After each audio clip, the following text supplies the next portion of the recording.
झोंका के साथ रहता था। वैसे तो उनके बेटे का नाम कुमार था, पर उसकी आदत थी कि वो कभी भी कहीं भी गिर जाता था। मदन लाल और उसकी पत्नी ने उसे बचपन में कई डॉक्टरों, वैद्यों को, यहाँ तक कि तांत्रिकों को भी दिखाया, पर उन्हें समझ में कुछ नहीं आया कि कोई बीमारी है या आदत। थक हार कर दोनों पति पत्नी ने अपने बेटे की आदत को स्वीकार कर लिया। उसकी इसी गिरने की आदत के कारण लोगों ने उसे पहले हवा का झोंका, फिर झोंका कहना शुरू कर दिया। बड़े होने पर भी मदन लाल और उसकी पत्नी झोंका को अकेले कहीं नहीं जाने देते थे। फिर एक दिन की बात है।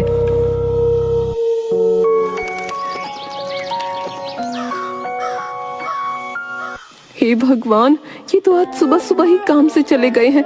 घर में कोई सब्जी भी नहीं है। तभी एक पड़ोसन आ जाती है। झोंका की माँ, अरे ओ झोंका की माँ। झोंका की माँ उसके पास आती है। तुम्हें याद है ना, थोड़ी देर में हमें कमला के घर जाना है। आज उसके बेटे का लगन है। अब कोई रिश्तेदार तो है नहीं बेचारी का। हम पड़ोसी में भी नहीं जाएंगी तो बुरा मान जाएगी। हाँ मुझे याद है, जरा घर का काम निपटा लूं, तुम भी अपना काम निपटा लो, फिर दोनों साथ चलते हैं। हाँ आती हूँ, कहकर चली जाती है। अब क्या करूं, कमला के यहाँ तो शाम हो जाएगी। खाना नहीं बनाया तो दोनों बाप बेटे भूखे रह जाएंगे। अब बेटा सुन, एक काम करेगा, अपने बाबा से मत बताना। हाँ माँ बोलो तो, क्या काम है? तो जरा बाजार से सब्जी ले आएगा जल्दी से। तुझे अकेले जाना पड़ेगा, तब तक मैं बाकी काम निपटा लूंगी। कमला के यहाँ जाना है। माँ तुम चिंता क्यों करती हो? देखो मैं कितना बड़ा हो गया हूँ। मेरी उम्र के नौजवान तो काम करने चाहते हैं, पर तुम और बाबा तो मुझे कहीं भी अकेले नहीं जाने देते। मुझे बहुत बुरा लगता है। देख, आज तेरे पास मौका है खुद को साबित करने का। तू जल्दी से सब्जी ले आएगा ना, तो मैं तेरे बाबा से कहूंगी कि तुझे बाहर जाने दिया करे। झोंका खुश होते हुए बाजार चला गया।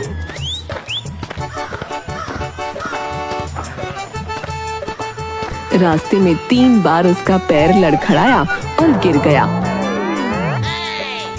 उसने खुद को संभाल लिया, कपड़े झाड़े, फिर वो एक सब्जी की रेहड़ी पर पहुंचा।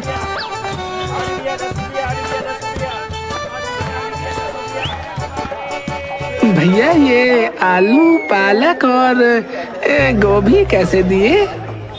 भैया आलू दिए 25 रुपए, पालक 25 रुपए और गोभी जो है वो 30 रुपए किलो है।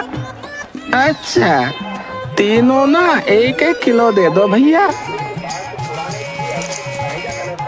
झोंका सब्जी लेकर मुड़ा कि उसका एक पैर लड़खड़ाया, तो उसने पैर को जोर से हिलाकर संभालने की कोशिश की, पर वहाँ एक दूध वाला बड़े बड़े दूध के डिब्बे लिए साइकिल से जा रहा था।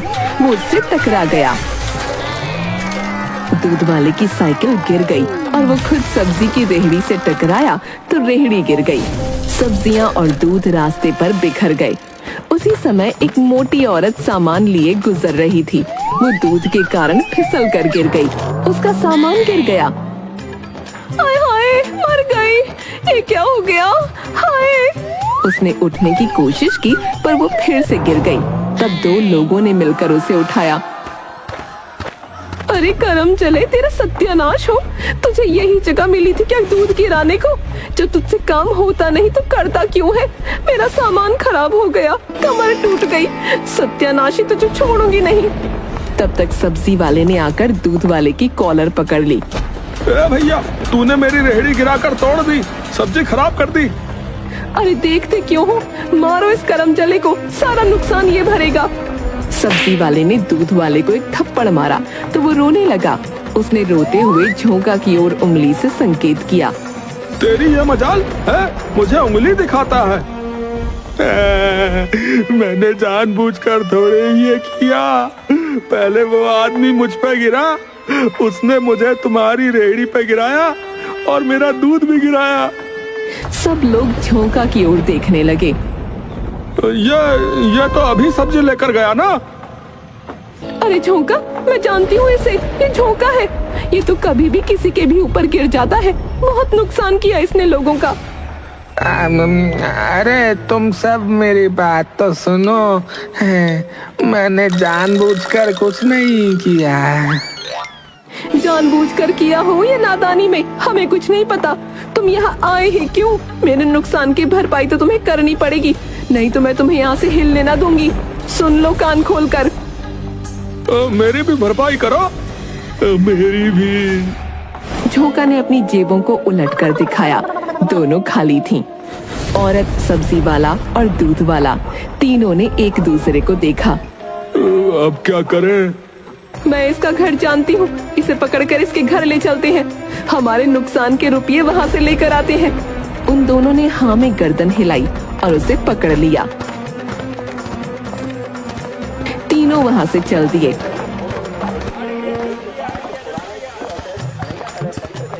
रास्ते में चलते हुए झोंका का एक पैर कांपने लगा और वो गिर गया। अरे क्या मुश्किल है साला है, कितनी बार गिर गया रास्ते में। अरे इसे संभालने के चक्कर में मुझे खुद ही 10 बार चोट लग गई है भैया। भैया पता नहीं ऐसी चीज को लोग घर से बाहर ही क्यों निकालते हैं।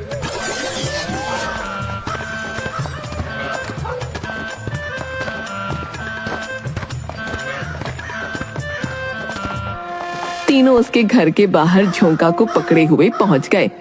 अरे ओ झोंका के माई बापू, अंदर कहाँ छिपे हो? इस खतरनाक चीज को बाहर निकाल कर बाहर आओ, बाहर आओ।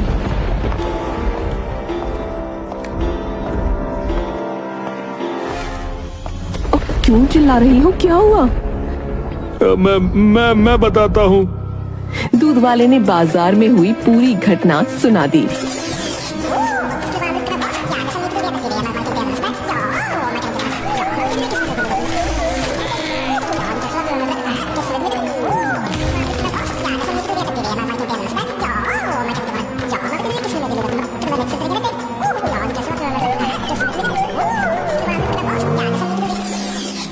हमें अपने नुकसान के रुपये चाहिए।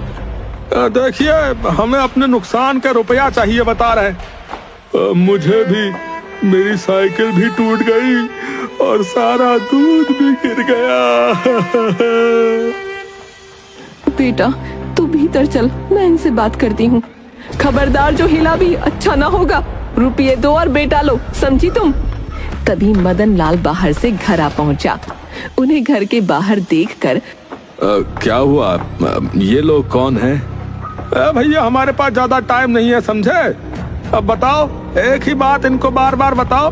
अरे हमें हमारा रुपया दे दो भैया, फिर पूछते रहना अपनी पत्नी से तुम्हारे इस गिरतू राम की कारस्तानी है। मदन लाल की पत्नी ने झोंका की तरफ देखा। दोनों ने सिर झुका लिया। झोंका अकेला बाहर? पत्नी ने हाँ में सिर हिलाया। मदन लाल ने सबको पैसे देकर वहां से भेज दिया।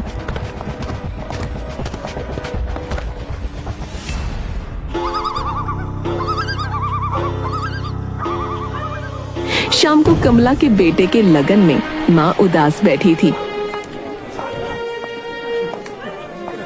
अरे क्या हुआ?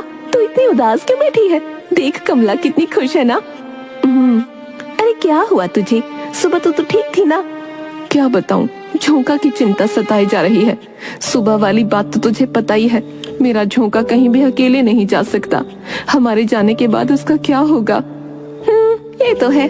सुन, मैं एक बाबा को जानती हूँ। रहने दे, मैं बड़े बड़े डॉक्टर और बाबा को पहले ही दिखा चुकी हूँ, किसी की समझ में कुछ नहीं आया। झोंका देखने में तो हट्टा कट्टा लगता है, पर उसके पैर तो कमजोर है ना। पैर तो एकदम ठीक ठाक है, बस चलता या खड़ा रहता है तो उसका एक पैर कांपता हुआ लड़खड़ा जाता है। अरे कौन सा पैर, दायां या बायां? कुछ पता नहीं, कभी दायां लड़खड़ाता है तो कभी बायां। आज तक हमें ही नहीं समझ आया। अरे रे, अब क्या करेगी? मैं और झोंका के बाबा तो हार गए। अब धीरे से, मेरे पास एक उपाय है, बताऊं? माँ ने उसकी ओर हैरानी से देखा। तो झोंका का ब्याह कर दे। ये क्या कह रही है तू? अरे धीरे बोल, धीरे। मेरी बात मान, झोंका की शादी करवा दे। उसकी परेशानी का इलाज जोरू है। हर मर्ज की दवा जोरू होती है। जिस बीमारी का इलाज डॉक्टर और तांत्रिक नहीं कर पाते, जोरू कर देती है। तेरा झोंका एकदम ठीक हो जाएगा।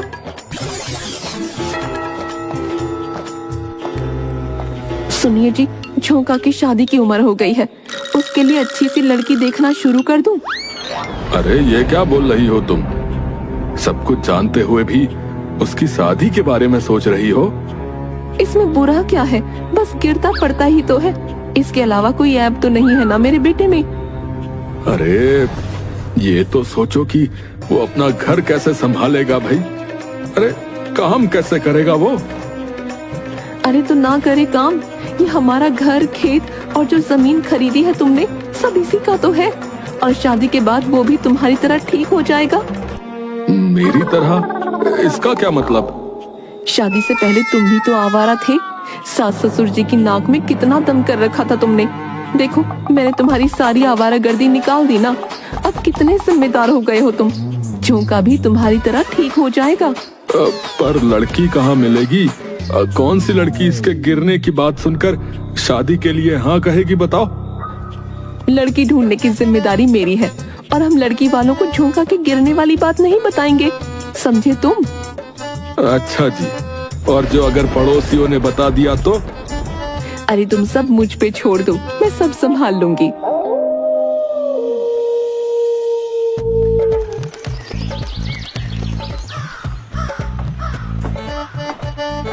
झोंका का रिश्ता तय हो गया। बारात को दूर गांव जाना था। देखो, तुम हर वक्त झोंका के साथ रहोगे। एक पल के लिए भी जो है इसे अकेला मत छोड़ना, समझे?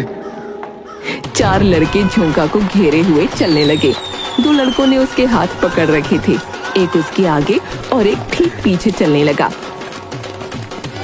जैसे ही झोंका गिरने को होता, वे उसे घेर लेते ताकि वो नजर ना आए और उसे उठा लेते।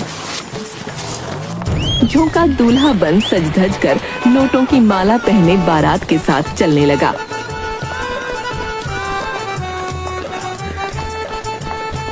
रास्ते में अचानक उसने अपने हाथ झटके। मुझे वहाँ जाना है। अरे वहाँ कहाँ? झोंका ने एक उंगली ऊंची कर शौच जाने का संकेत किया तो चारों लड़के एक दूसरे को देखने लगे। तुम लोग चिंता मत करो, मैं अभी गया और अभी आया।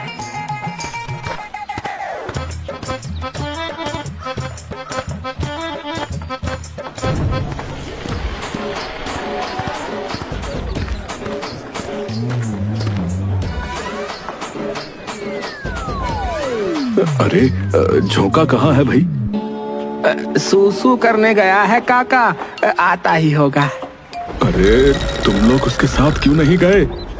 अरे काका क्या बात करते हो, हैं? बदबू सूंघने भी उसके साथ जाएंगे क्या, हैं? तभी मिट्टी में लथपथ झोंका आता दिखा। मदन लाल उसके पास गया। अरे ये क्या हुआ? बाबा बाबा, खूब मिट्टी थी, पानी भी था। देखो सारे कपड़े खराब हो गए, ये हार भी टूट गया बाबा। अरे भाई ये क्या मुसीबत है, हैं? अरे तुम सूसू भी अकेले नहीं कर सकते हो क्या, हैं?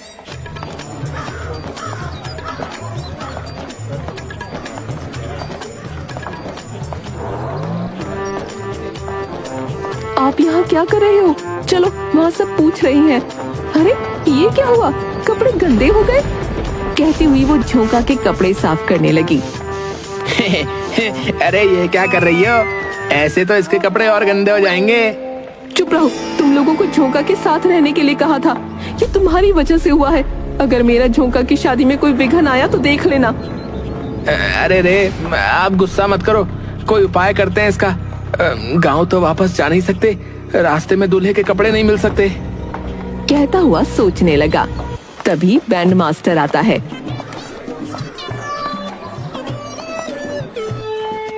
मदन लाल जी, बारात को पहुंचने में कितनी देर लगेगी? आइडिया, एक उपाय है। फिर वो मदन लाल के कान में धीमे से कुछ कहता है। नहीं, ये ठीक नहीं रहेगा। अरे अभी इसके सिवा मुझे कोई रास्ता नहीं दिख रहा है। अगर आपके पास कोई उपाय है तो। अजी क्या कह रहा है?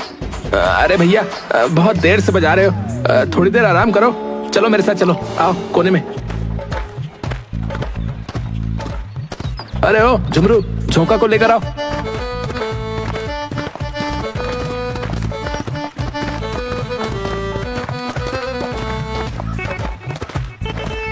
मदन लाल और उसकी पत्नी दोनों इंतजार करने लगे।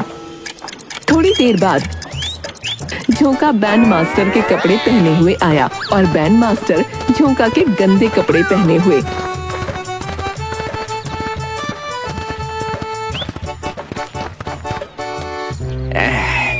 देखो, लग रहा है ना दूल्हा राजा। अरे अरे ये क्या बना दिया इसको? दूल्हा नहीं लग रहा ये कहीं से भी, बैंड वाला लग रहा है, बैंड वाला। अरे नहीं नहीं मदन लाल जी, हमें तो ये पहले से ज्यादा अच्छा लग रहा है। क्यों? अरे मुझे जबरदस्ती गंदे कपड़े पहना दिए भाई। मैं कह रहा हूँ कि ये जो भी किया ये ठीक नहीं किया। ऐसा है बेटा, तुम ना गांव वापस चले जाओ, समझे? तुम्हें तुम्हारे रुपए मिल जाएंगे, समझे? हैं? सच्ची? काम किए बिना पूरे रुपए मिल जाएंगे क्या है? ओ हाँ हाँ, सच्ची सच्ची। चलो तुम बेफिक्र होकर जाओ, मदन लाल जी बहुत अच्छे आदमी है, किसी के हक का रुपया नहीं मारते। है ना मदन लाल जी, है ना? बैंड मास्टर के जाने के बाद सुनिए, झोंका इतना भी बुरा नहीं लग रहा। मेरे पास नोटों का एक और हार है, इसे पहना देते हैं। ठीक है, और कोई रास्ता भी तो नहीं है। अब सब चलो यहाँ से, देर हो रही है भाई।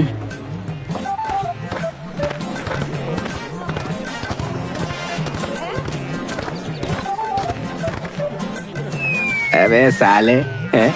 क्या तिकड़म भिड़ाई है बे तूने?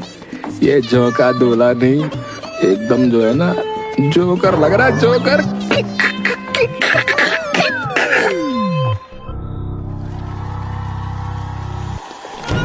बारात वहां से निकलकर लड़की वालों के यहाँ पहुंची।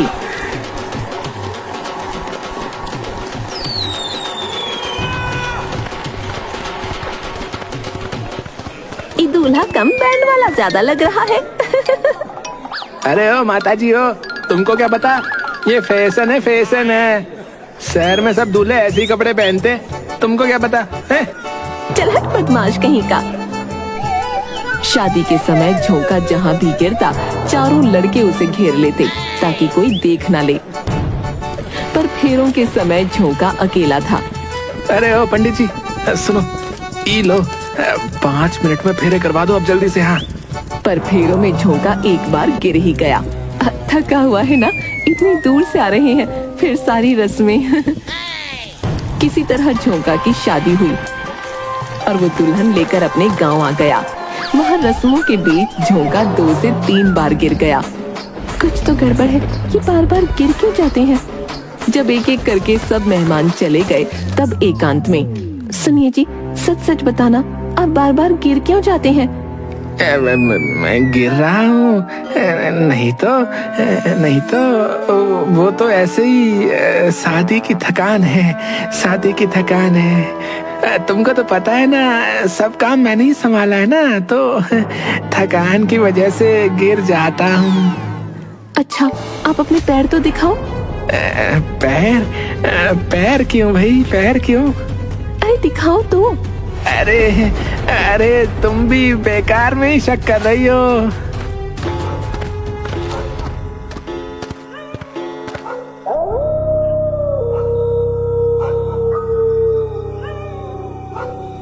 रात में जब झोंका सो गया तो दुल्हन धीरे से उठी। उसने झोंका के दोनों पैर चेक किए। पैर तो एकदम सही सलामत है, फिर ये गिर क्यों जाते हैं? हे भगवान, ये क्या हो रहा है मेरे साथ? उसने यहाँ वहाँ देखा तो उसे एक मोटा डंडा दिखाई दिया।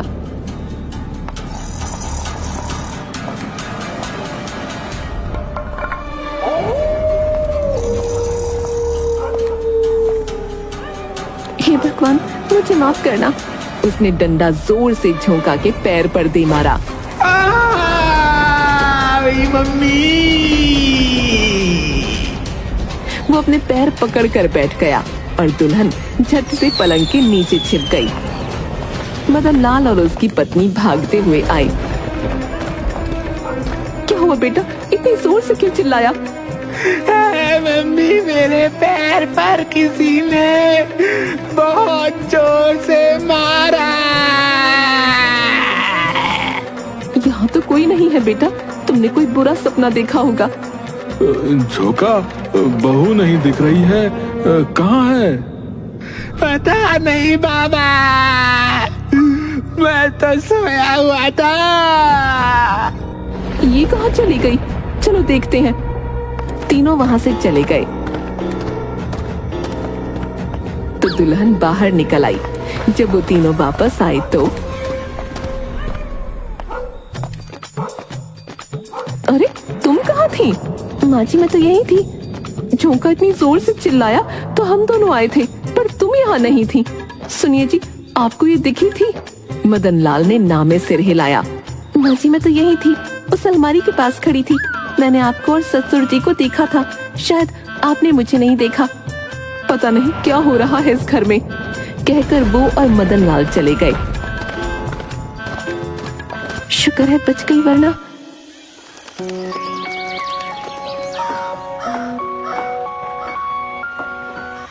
अगले दिन माँ और मदन लाल तैयार होकर जाने लगे। बेटा, हमें अचानक तुम्हारी बुआ के यहाँ जाना पड़ रहा है। तेरी नई नई शादी हुई है, इसलिए तुझे और बहू को वहाँ नहीं ले जा सकते। हम 2 दिन बाद आएंगे, तुम ठीक से रहना। अजी वो दोनों अकेले हैं, कुछ गड़बड़ तो नहीं? अरे अब तो शादी हो गई है, और वैसे भी हम कितने दिन तक ये बात बहू से छिपा पाएंगे, बताओ?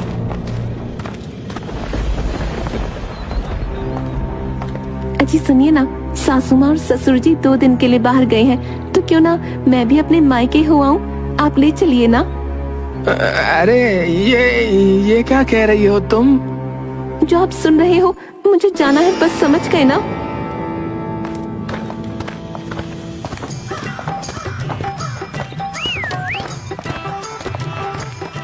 झोंका रास्ते में कई बार गिरा और दुल्हन उसे उठाती। अरे आपकी थकान गई नहीं अब तक? इतना तो बच्चे भी नहीं गिरते। अरे अब मैं क्या कर सकता हूँ इसमें, अगर मैं गिर गया तो?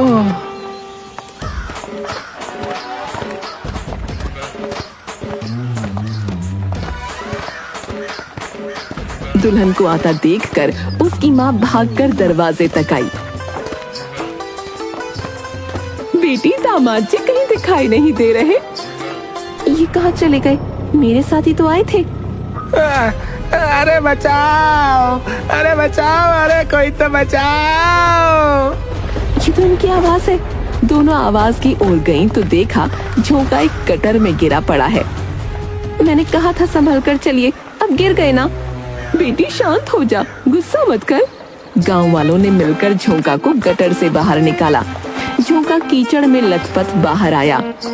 अरे कितनी बदबू आ रही है इसमें, इसे ऐसे ही घर में ले जाओगे तो पूरा घर सड़ जाएगा। तब झोंका को घर के बाहर खड़ा करके घर वालों ने उस पर पानी डाला। तुम तो बहुत खुशनसीब हो, पहली बार दामाद घर आया, वो भी गटर से, कीचड़ में भरा हुआ। झोंका, दुल्हन और घर के सब लोग अंदर गए। सबने झोंका की बहुत आवभगत की, पर झोंका वहां भी गिरने लगा।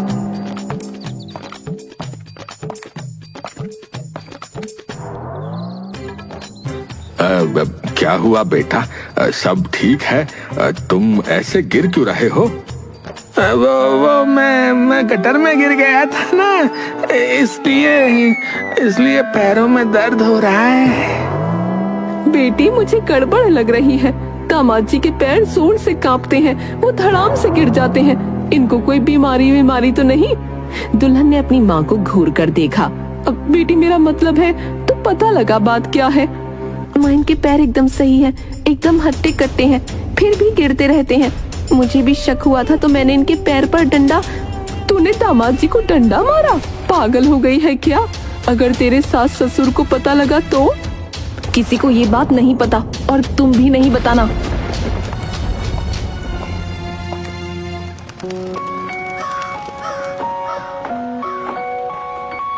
झोंका और दुल्हन वहां से जाने लगे। बेटी ये ले थोड़ा खाना, रास्ते में भूख लगे तो तुम दोनों खा लेना।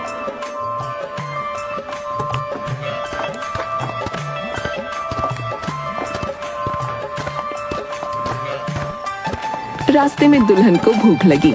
सुनिए जी, आपको उठा उठा कर मेरे नाजुक हाथ थक गए हैं और मुझे भूख भी लगी है। माँ ने पूरी सब्जी दी है, कहकर वो एक पेड़ के नीचे बैठकर डब्बा खोलकर खाने लगी। अरे खड़े क्या हो, आओ ना आप भी खा लो। मेरी माँ के हाथ का खाना खाओगे तो उंगलियां चाटते रह जाओगे। झोंका उसके पास आकर बैठने लगा तो उसका पैर कांपा और वो उस पर गिर गया। दुल्हन पर सब्जी गिर गई और उसका सिर पेड़ से टकरा गया। हाय रे, ये क्या कर दिया? मेरा सिर, मेरे नए कपड़े। मैंने जानबूझकर कुछ नहीं किया। हटो तुम, ये जो तुम बार बार गिरते हो ना, मुझे सब सच बताओ, नहीं तो मैं घर नहीं जाऊंगी, यहीं से मायके जा रही हूँ। अरे अरे सुनो तो, मेरी बात सुनो ना। मुझे सच के सिवा कुछ नहीं सुनना, समझे तुम? झोंका ने उसे पूरी बात बता दी। हे भगवान, तुमने मुझसे किस जन्म का बदला लिया है? मैंने इतने व्रत किए, तुमने मुझे फल में ये दिया। मेरी तो पूरी जिंदगी ने संभालने में ही निकल जाएगी। सुनो, बाबा ने कहा है हमारा घर, जमीन, खेत सब हमारे हैं, तो तुम्हें ना चिंता करने की ना कोई जरूरत नहीं है। और गिरता हुआ पति भी मेरा है। सुनो, मेरी एक शर्त है, तभी मैं आपके साथ चलकर रहूंगी। बोलो। तुम्हें जोरू का गुलाम बनकर रहना पड़ेगा। मेरी सब बातें मानोगे, झगड़ा नहीं करोगे। झोंका ने हाँ में सिर हिलाया। समझ गए ना? अगर मुझसे कभी ऊंची आवाज में बात की या मुझ पर गुस्सा हुए तो। दोनों वहां से जाने लगे। झोंका फिर से गिर गया।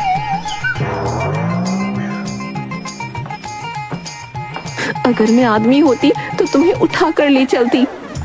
थू थू थू थू थू, तुम आदमी होती तो मैं तुमसे शादी नहीं करता, समझी? तुमसे ठीक से चला तो जाता नहीं, बस बातें बनवा लो।